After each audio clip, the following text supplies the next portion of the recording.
ГСП онлайн. Городские новости сейчас.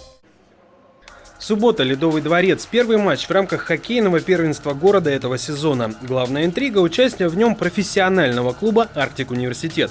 Да, именно команда, играющая в чемпионате России, заявилась и на городское первенство. На первый матч вышли не в полном составе. Фануза Кадирова и Лиана Ганеева уехали на сборы в преддверии Олимпиады.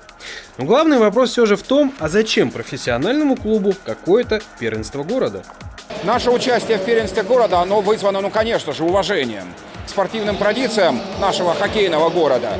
Но и с другой стороны, чисто прагматическую цель мы преследуем. В связи с Олимпиадой очень большие перерывы в чемпионате России. Вот в данном случае мы 1,5 месяца должны будем ожидать следующего тура в связи со сборами игроков сборной команды страны. Вот, поэтому для того, чтобы поддерживать форму, мы выразили желание, и это желание было, так сказать, удовлетворено, допустить Арктик Университет к участию в первенстве города. Соперником девушек в первом матче стала команда мужчин, любительский клуб из представителей «Газпром Трансгаз Ухта». Хоть формальные любители, но в составе есть игроки, что в бытность ранее играли в командах на уровне страны. «Арктик» сражается в дивизионе первенства города 18+. В нем состязаются 10 команд. Каждый матч длится 2 периода по 20 минут. Жесткая силовая борьба запрещена. В общем, условия мягче, чем в обычном мужском хоккее. Сейчас это какая-то смесь хоккея, женского и мужского. Девочки играют в свой хоккей, женский. Мужской немножко отличается от женского, конечно.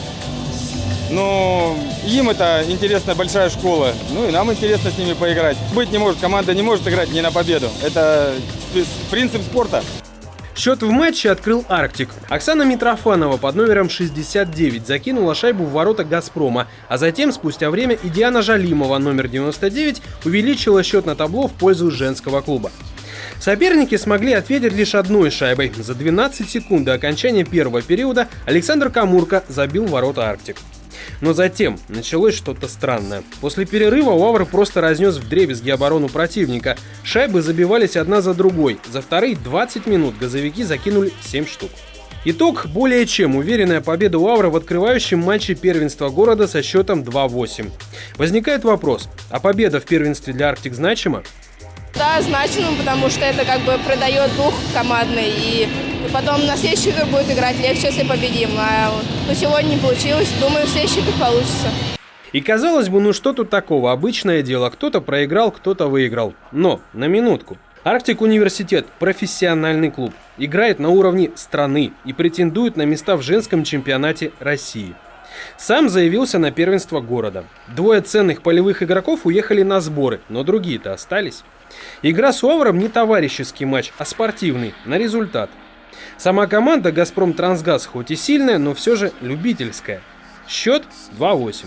Лично мне хочется верить, что у клуба «Арктик Университет» есть чувство собственного достоинства. Пришло самое время проявить его в результатах и победах.